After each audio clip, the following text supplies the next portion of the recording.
Jana Smayutam Brindavana Manohara Shri Ganga Nityananda Shri Vaita Chandra Gahar Shiva Sri Gaur Bhaktivinoda.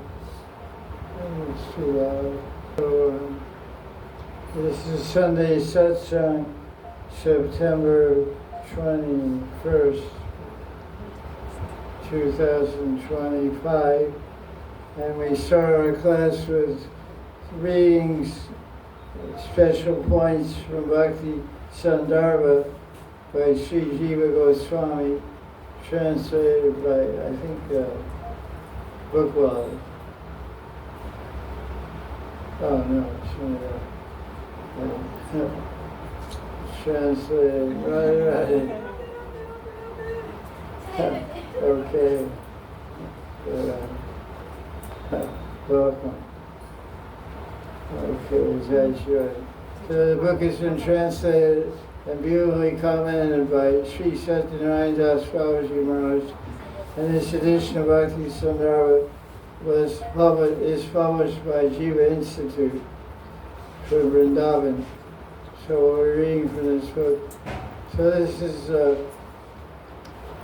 Bhakti Sandarbha, shade number 35, and Jiva Goswami is describing about the glories of Bhakti, and he says, human life without Bhakti is animal life.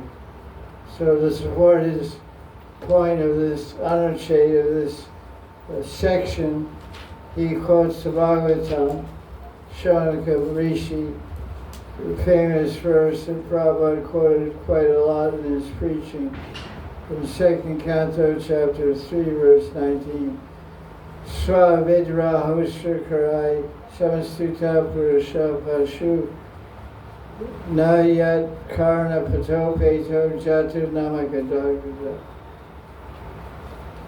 He says, those people who are like dogs, hogs, camels, and asses or donkeys, they glorify people who never hear the name of Krishna. Such people are like animals. That's what he said. So he says, if you have no bhakti, you're an animal. But if you're an animal in Vrindavan, you have bhakti. The animals in Vrindavan, they eat tomatoes. Dogs eat tomatoes. Why? Because last night they were Babajis, or sannyasis, or brahmacharis, vyasas. And dogs in Vrindavan, they stand by the ice cream store and look at you, and in their eyes it says, I want a chocolate ice cream on a stick. So you look at the dog and you're trying to understand what flavor ice cream he wants. And then the lady who owns the store in Vrindavan will say, he likes choco mint. Choco mint. Okay, what about this guy? Oh, he likes vanilla cream. So the lady that runs the ice cream store knows which ice cream each dog likes. Because they were devotees last night. And after they ate the ashram food, they were still lusty. So they went down the street with ice cream. The guru didn't know, they thought. But he did know, that's why they're dogs. So, that's not to say it. But here's a commentary by Sri Satyanarayana Das Babaji. The four animals mentioned in this 2nd Canto Bhagavatam verse, dogs, pigs, camels, and donkeys, jackasses, gada, whatever you want to call them, are symbolic characteristic of four types of behavior found in human beings. Like dogs, humans bark at innocent people. Like pigs that eat stool, humans eat junk food. And like thorn-eating camels who carry a heavy load on their back,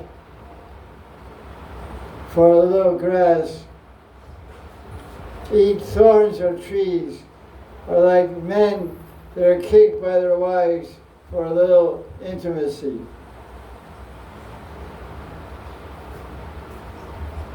So, such type of animal-like people glorify similar animal-type people. Vishnu Chakravarti comments on this verse that human animals are lower than beasts, lower than animals. Because these animals have they're just displaying their natural svabha, their inborn birth characteristics.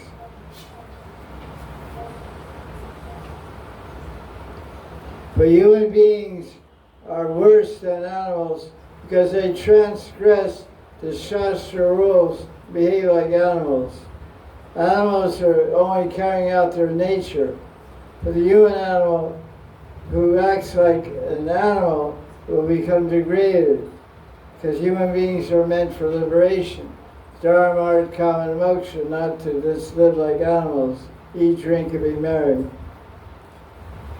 Animals have no self-will and rationality. They simply rely on their instincts. But a dog, in fact, we look at a dog, we see it.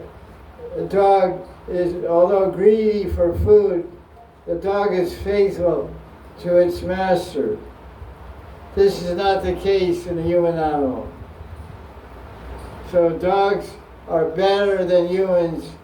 Dogs have a master sometimes, lucky dog. And human beings have a master.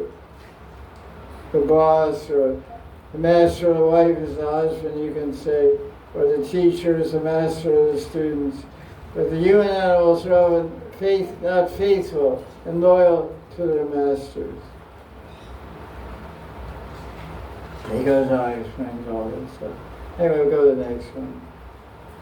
Basically, the idea is be a human, be a godly person. That's the idea of this section here.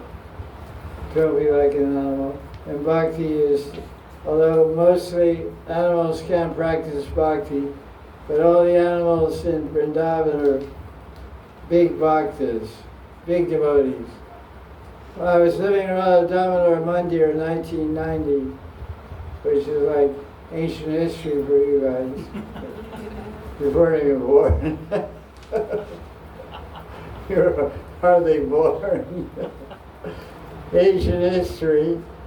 And I was waiting for the darshan, 12 o'clock noon arti. Bog offering was going on. It was about 11:45. They were under the curtain. The curtains were closed. There was no darshan. And now from under the curtain, a big fat rat came running out.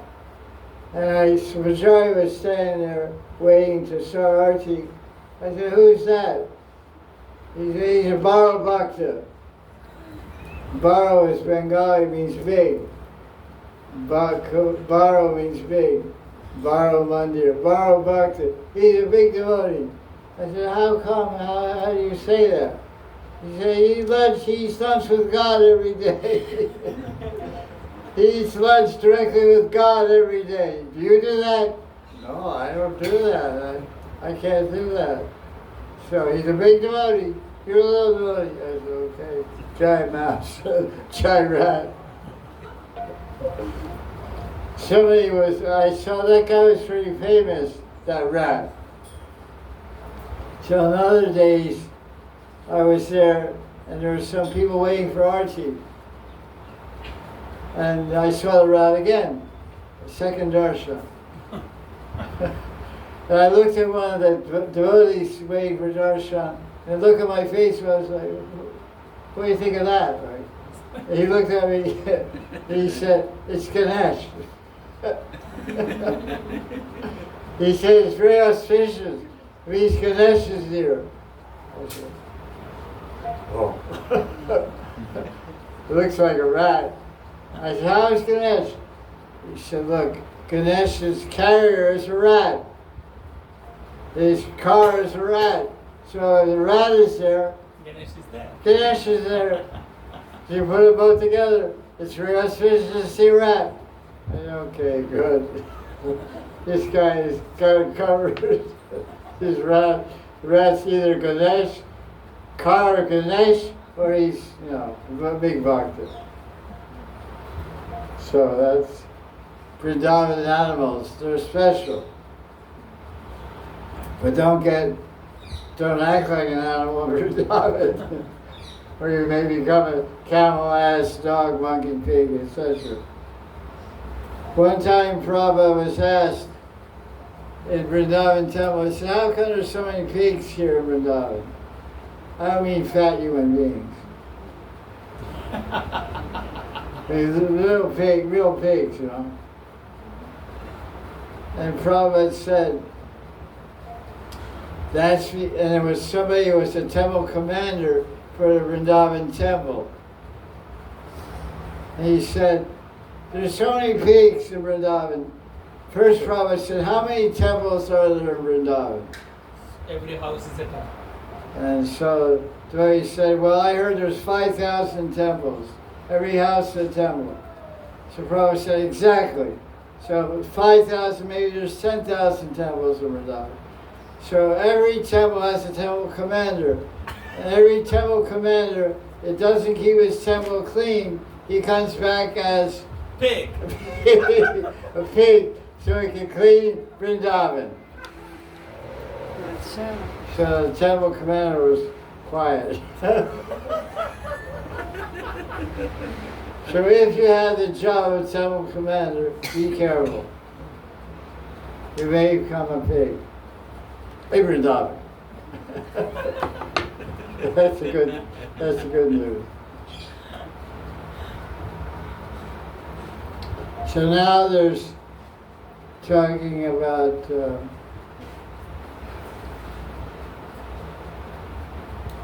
someone might say, I've been practicing bhakti a long time, but I read in the second canto of Bhagavatam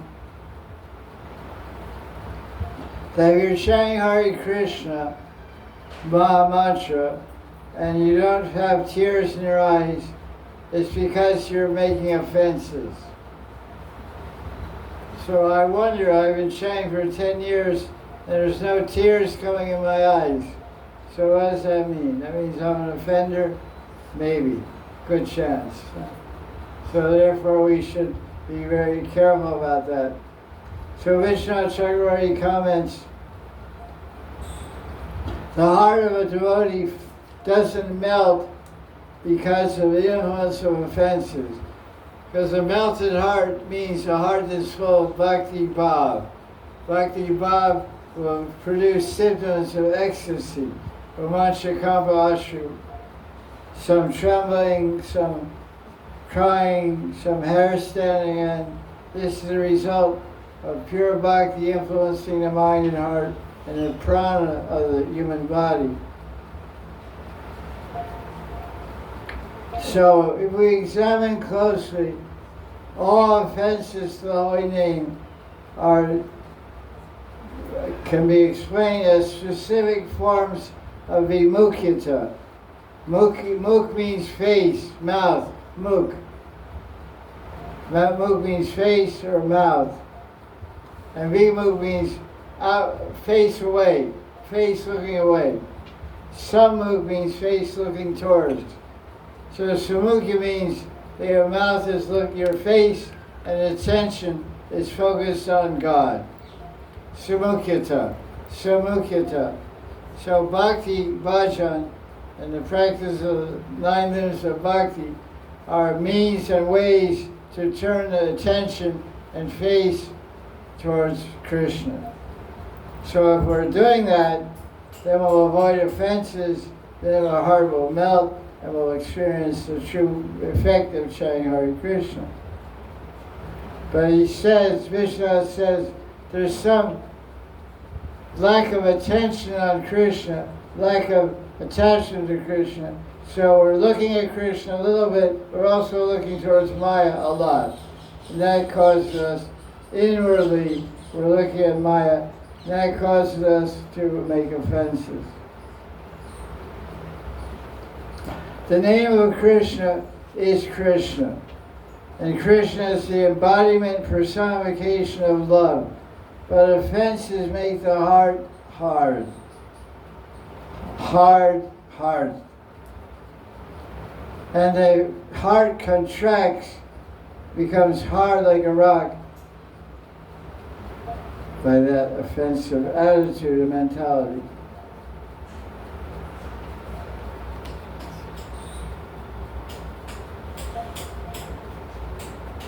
Okay, that's just a little comment on the offenses and how they affect our ability to perceive the mercy of the Holy Name.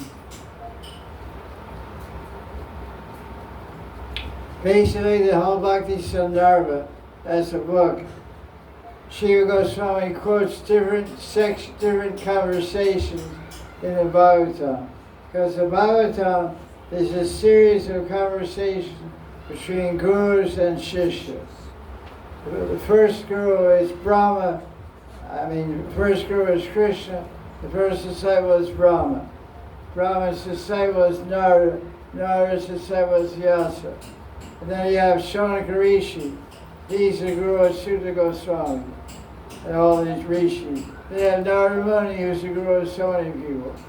And so Brahma is the guru of Narada Muni also. So what Jiva Goswami has done throughout the Sandarbhas, he quotes different gurus describing how bhakti is the best means to turn your attention and your life and mind towards Bhagavan Sri Krishna. And he doesn't use his own words he uses a quotation from all the Adi Gurus, Mahajans, Vijradev, Narada Muni, Vyasadeva, Shonaka Rishi, all these are great, Janaka Rishi, all these are great teachers of the Bhagavatam. And they're all teaching bhakti is the best means to get liberated, the best means to worship Bhagavan Sri Krishna, or Ram or Vishnu. So, in the Son of Shade 41, he quotes a conversation between Brahma and Narada, which also establishes bhakti as the best means of sadhana to realize the absolute truth. So let's see how that goes.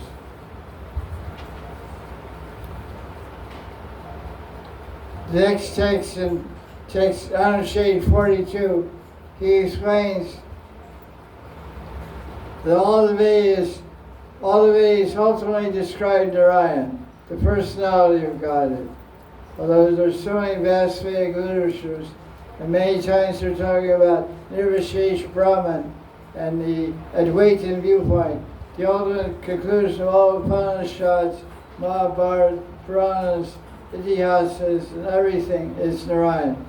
Vasudeva, Praveda, Vasudeva, Pratattva, Veda, everything is there. Actually, the verse here.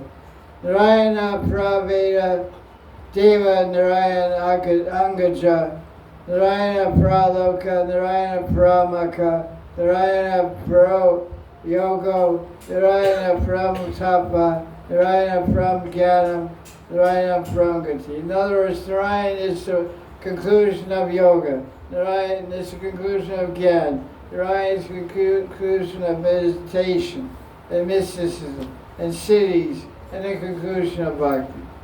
This verse from Bhagavatam, Canto 2, Chapter 5, verse 15 and 16. The Vedas as a whole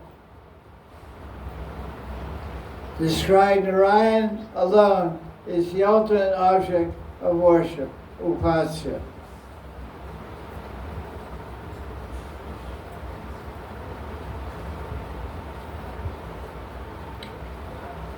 Narayan is another name for Vasudeva.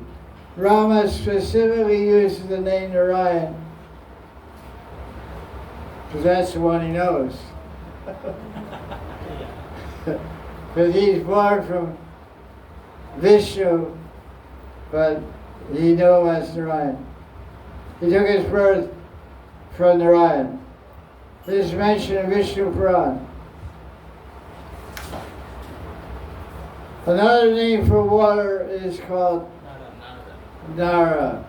And Ayan means Shayan Leela. Shayan Leela is at sunset. When the sun goes down, you go down. Or you should go down. And get up at 1 o'clock a.m. Go to rest at sunset at 7. And sleep your 6 hours, get up at 1, do bhajan. Right? Right. Right. Who's doing it? Nobody. Scrolling. Watching, looking. Come on, guys. They're always in bed. Early to rise. Things are healthy, wealthy, and wise. I don't know what wealthy was. Wealthy with wisdom. Wisdom is the greatest wealth. What do they say? The Tantras say this: a rich man is honored in his village. A wise man is honored everywhere he goes. So wisdom is the most valuable asset. The ultimate purpose of all the Vedas, yoga, tapa, yajna, puja, devata puja, is only to attain Narayan. Although externally, the Vedas talk about different types of yajnas to worship different devatas. But there's different kinds of meanings of Vedic literature. One is direct meaning, one is implied meaning. Intended meaning. So direct meaning of Vedas is saying, worship Indra, you get power, worship Durga, you get money, etc. But the intended meaning of that is, ultimately you should worship Vishnu. Because the same Vedas that tell you, have to switch on and off or something. That wire. Right, Sean. Yeah, it's crazy. Because the thing is, there's something called made in India and brought in India. This is made in China, so it will work everywhere. Every country it works, not in India. Every electronic good is made in China, goes around the world, it works. It's a very good brand, very costly. But when it came to India, it doesn't work. They get the guarantee I have to take it to China. I don't have time to do that. Anyway, so externally they say devatas, but the intention of the Vedas is to lead everyone to Narayan, because one of the same Vedas that describe worshipping Durga, Shiva, Panchupasana, they say Yajna by Vishnu. They say the Yajna Purusha is Vishnu. But when you're doing puja to the devatas, you have to chant Vishnu's name. You have to chant Narayan's name. So eventually the guy that's doing yajna will say, hey, who's this guy Narayan? And they'll ask the Brahmin, the Purohit who's doing the puja, we're doing puja all the time to Shiva to get money. But how come we keep chanting the name Narayan along with Shiva? Let me tell you, the truth is that Shiva gets his money from Narayan. Narayan gives the money to Shiva, and Shiva gives it to you. So you think that Shiva is giving the money. But the power to give you money and power and gifts and everything you want is coming from Narayan through the devatas. Because you believe the devatas is not Narayan. But eventually the Vedas will trick you to understand Vasudeva Brahmena, Vasudeva Brahmaka, Vasudeva Prayoga, etc.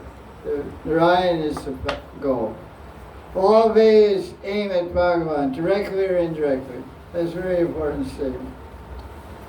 Now, next Anuच्छed 43 through 45, he describes third canto teaching of Maitreya Muni to Vidura.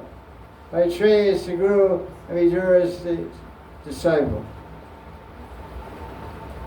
So Vidura asked him about what is the way of peace, how to find peace.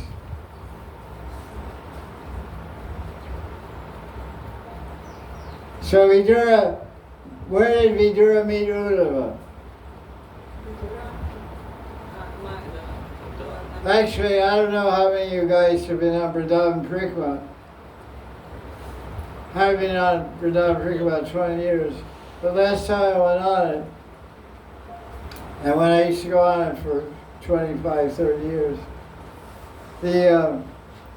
when you go to Parikramā after the big Jagannath temple, after Keshiga, there's a big Jagannath temple. There used to be about a bunch of sand in the old days. And then it comes back, and before you get to Mathura Vrindavan Road, there's a long stretch there. When you turn there, there's a turn before that road, and there was a little dome on the left-hand side, and there was a rock under that. And in Hindi it said Bhagavatam. And Vishvasis used to take me on Vrindavan Parikramā. They say this marks, it was off the side of Parikramā mark. So most people will go around it. Most people won't go around it, because it's a little off the side. But see, you can see it, you walk by and look at it. But he said, go around it. I said, why? Because Bhagavatam was spoken here. Third canto, Maitreya Muni spoke to Vidura here. Vrindavan. I'll show you some now. We take a car there. No, it was all sand in those days. Couldn't go on the tractor. It was all sand. So that's what the commentary is saying. Vidura met Uddhava in Vrindavan. So imagine Uddhava was here in Vrindavan, Maitreya Muni. That's why this land is so special. Bhagavan walked here. The great rishis walked here. Madhavendra Puri, Nityananda, the way to Jana Mata. Unbelievable. Bhavacharya. So, Vidura wanted to hear, because before Krishna left the world, he spoke to Uddhava. Where did he speak to Uddhava? Haridwar. Where did Krishna speak to Uddhava? Prabhasa Kshetra. Outside of Dwarka, there's a place called Prabhasa Kshetra, where Pandavas, not Pandavas, Yadavas, and Krishna also apparently gave up his external body there. It made it look like that. But before he left his body, he was there for several days. And he spoke to Uddhava. What's it called? Uddhava Gita. Where is it found? 11th canto of Bhagavatam. Thank you.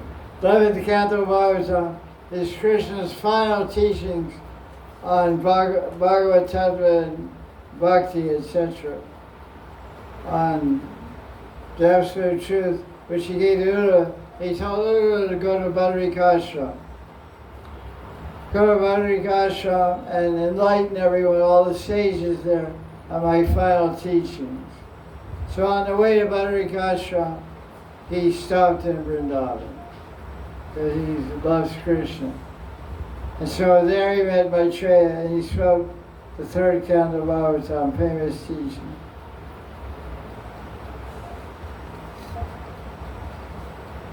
So Vidura asked Maitreya to describe bhakti.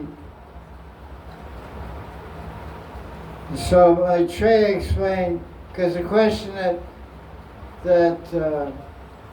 Vidura asked me, he said, what is the path of peace? What is the path of serenity, peace? So what is the answer that Maitreya Muni gave? Seva to Krishna. Bhakti means, of course, seva. Anyabilasya Shunya Gyana Karma Dinabritam Anukuyena Krishna Shilana Bhakti Uttama. Bhakti means favorable, pleasing seva to Krishna. So that is the way of peace. Prabhupada used to describe, he said there's a formula for peace Krishna gives in the Gita. Chapter 5, verse 29, which is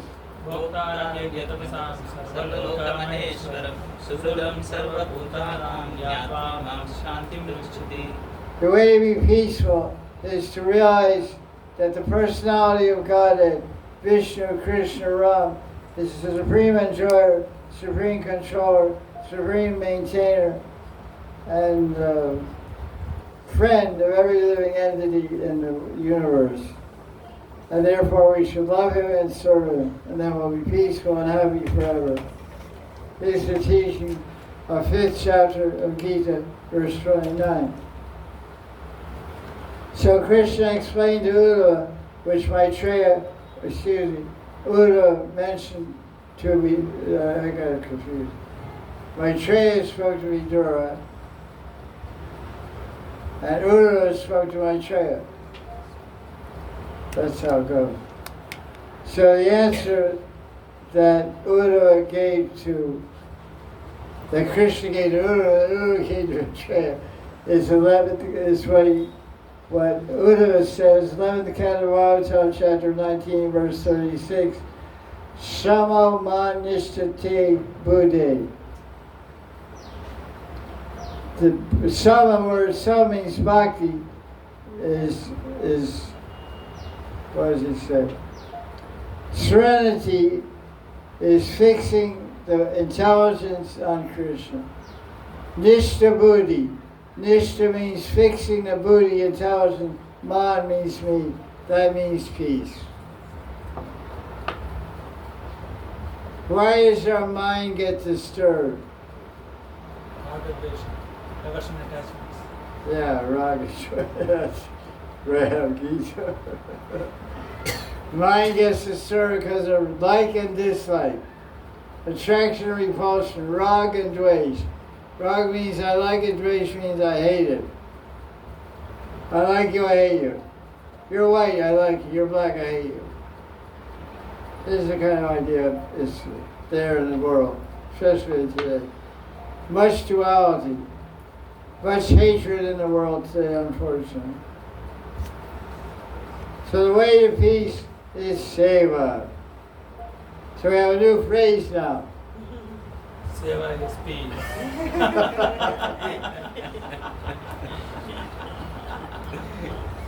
Seva peace. Yeah.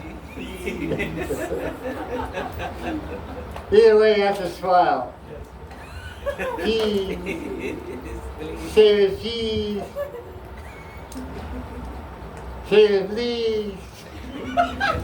Please, I take that I say please. Can you do it? Hey Prabhu, I have to say it, can you help me out? I have to load these 500 bucks of books into the Sankirtan truck. Okay. So help me. So you put one and he puts one. They say, oh, wait a minute, I have to go to the temple. I have to go to the temple and do something. You're okay, I'll be back. Okay. And then one guy goes to the temple to get Mahaprasad because the offering comes off, you know. The other guy is not aware of it. He's looking. And 2 hours later you go back. Oh, you're not? Yeah, I just finished. Oh, good. The mic is on. It's on now. Okay, that's good. Wow. Maitreya's reply to Vidura about what is the way to get peace shows how easy bhakti is in comparison to other paths. All you have to do is fix our intelligence and think of Krishna. We're doing bhakti. You can't think of yoga and do Surya Namaskar. I think I'm doing 3,000 but I'm not moving an inch. I think I'm meditating on Vermont, but I'm eating a hot dog.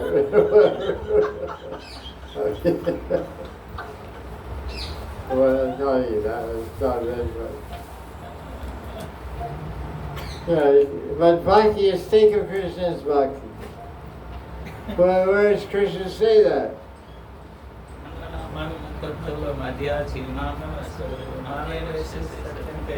Two places in Krishna Gita, chapter 9, verse 18, Krishna says, think of me as love. If you love someone, what do you think about him? Hopefully. Sometime. And the more you love them, the more you think about them. Who thinks about Krishna 24 hours a day? You got that right. Radharani thinks about Krishna 25 hours a day. Yeah, correct. 8 days a week.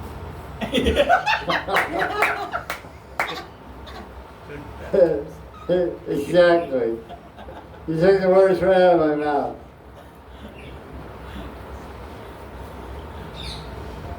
So you say bhakti is very easy, but someone may object. Seva is also hard work. Fine.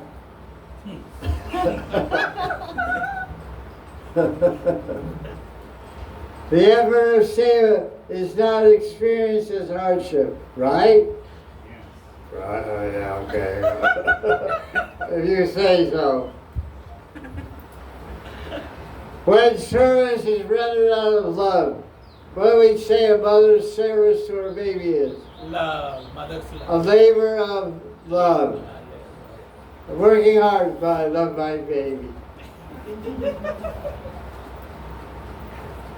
Good as. Hope so.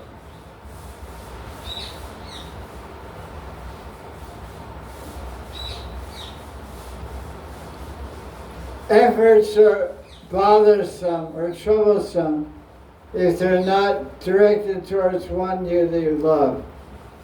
When you work for your boss, you feel tired. You don't feel that it's a loving expression. You're just doing it for money. Without love, everything becomes a trouble. The word is drudgery, which you may not know what it means hard. It's just work. Okay, let's see what else we got here. Unshade 46, page 257. Kapila Muni and Kapila Shiksha. This guy is really got to check this thing in the back there. Right. Yeah, it seems like it's amazing. Things like, how old is he? 3 months, 6 months? How long we had this thing? 4 or 5 months. 8 months. Yeah, this year. Yeah, this year only. Sorry, it doesn't work. Is it on? Yes. Okay.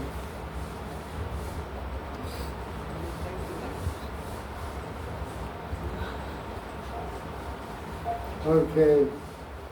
This is you get it? Yes, sir. Okay.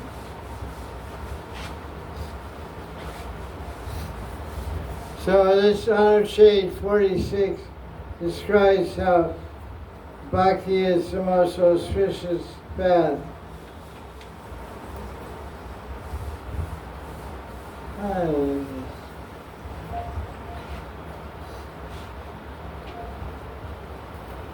So in the teaching of Kapila Muni, he also explains how to attain mental stability. It's very hard to fix the mind on anything. The mind is naturally fixed on something someone likes. Like if you like painting, and you sit down with some paint and a canvas, and you want to make a painting that you have in your mind, or you want to imitate some other painting, you can spend hours and hours on that painting, and days on end, because your mind is attached. It's easy to fix your mind on something you like. That's why when gurus are instructing devotees in bhajan, they often ask the devotee, what do you like to do in bhakti? So some people say nothing. So then there's not much to do with that.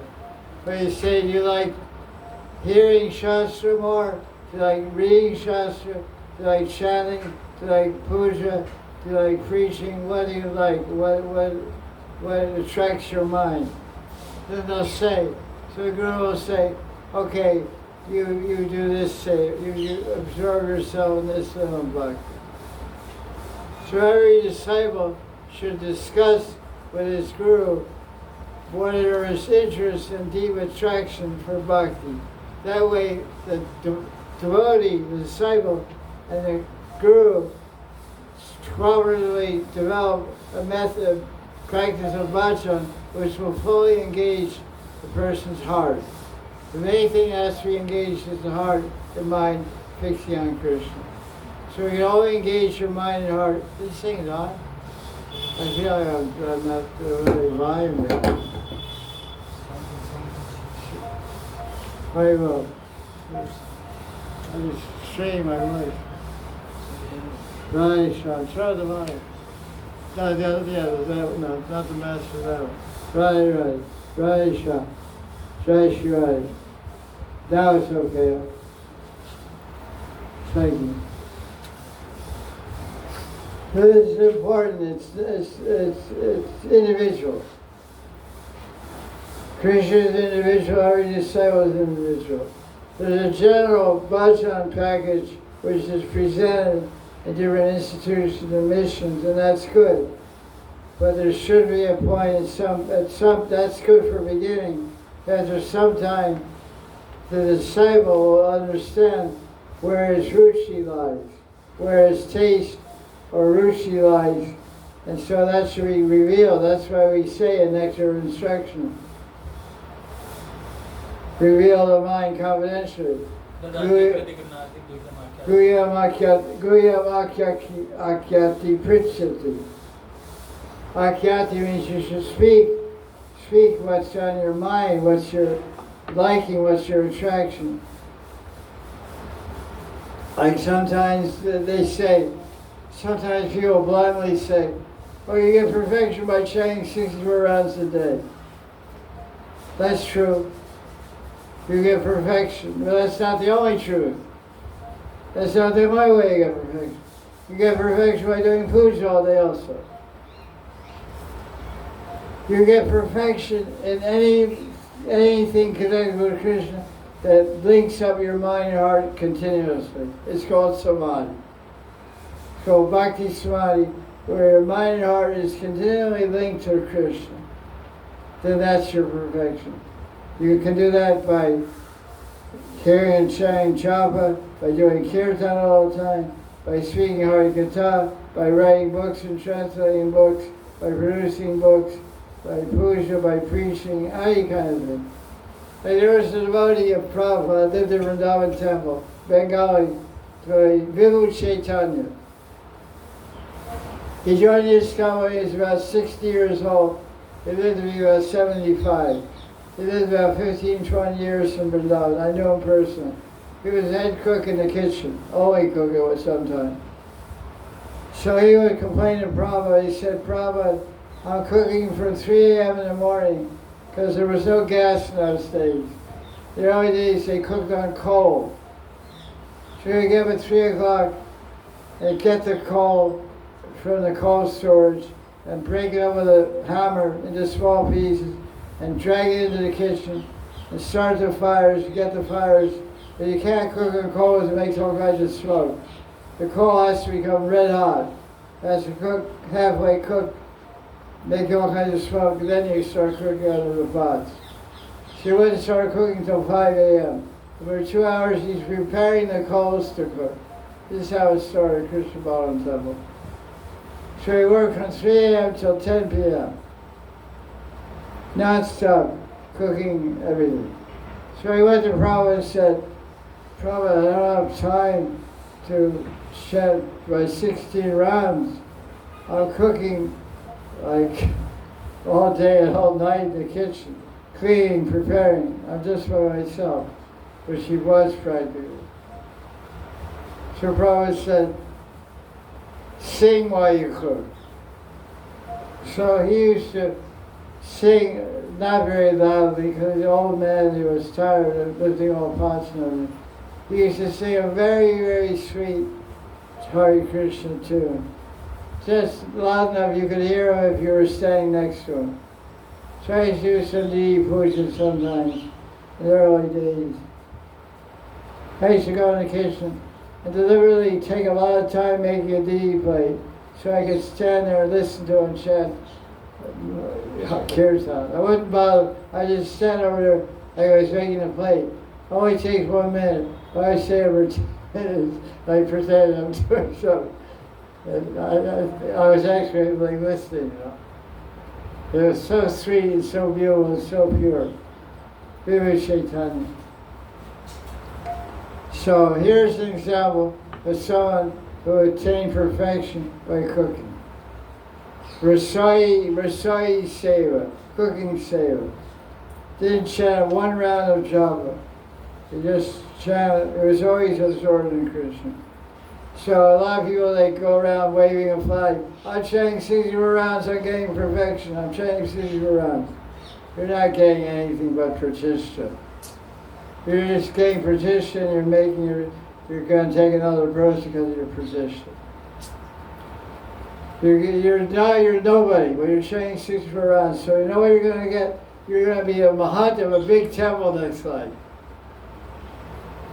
Because that 64 rounds has to give you something big. That 64 rounds, you're going to be born in Vrindavan, have a huge temple, and do Go Seva, and Food for Life, and life membership, and everything. You're going to be a big mahant. Because that's what your real aspiration is. That's where your real mind is. 64 rounds of japa for pratishtha. Because every opportunity you get, you tell somebody, I'm chanting 64 rounds. The Bhagavatam and Nectar of Bhakti Rasri Descendant said there's 9 ways, at least 9 ways to get perfection. Who got perfection by hearing? Parikshit Maharaj. Parikshit Maharaj didn't chant any japa, didn't do any puja, didn't sell any books. You got perfection by hearing Bhagavatam. So you can read Bhagavatam all day. Put it down and eat something once in a while. Put it down and go to sleep. Wake up and start reading. And who attained perfection by hearing? Parikshit reading is Kirtan. Hearing was Parikshit. Kirtan was Sukadeva. And then remembering Madan. Puja. No, Padasevanam. Lakshmi. And Archana, Puja. Puja. Archana. Pritu. God, guys. Vandanam, praying. Akura. And then Dasyam.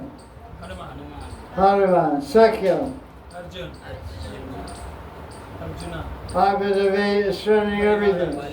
Bali Maharaj, Daitya In Kartik there's one day, I think it's Kartik Purnima, I think. It's called Daitya Puja. It's in Hari Bhakti Vilas. I have a picture, I want to bring it out this year if I still have it. Govika made me a painting. It's original Govika painting. In Hari Bhakti Vilas, Sri Jiva Goswami quotes Puranas and says, on Kartik Purnima, I think so, maybe someday in Kartik, every Vaishnava should do Daitya Daityaraj Puja, king of the demons. Daityaraj means, Daitya means demon. Raj means king. Daityaraj Puja. Then he explained, you should make a painting of Bali Maharaj and his wife and 2 Rakshasas and this and that and of her arti. So I told because I was very strictly following everything in Bhagavatam like 30 years ago. I was like fanatic. I grew up. Now, big fanatic. I was a little fanatic. So I have this painting in my Goda, my sword. I think this year will revise the annual puja. So in one day, she made me a painting. Because I read it the night before the day. I said, I had to get this. So well, it's really a great painting. She's really embarrassed. She said, I could do better, but it was a rush job. So she's a little embarrassed by it, but it's cute. Daityaraj's wife looks like Ethan. I said, looks like you, self-portraits. Yeah. Really cute. So you tell us elaborately to make this painting and do puja. So I did. I know I got telling that, but anyway. It's I don't know, where are we?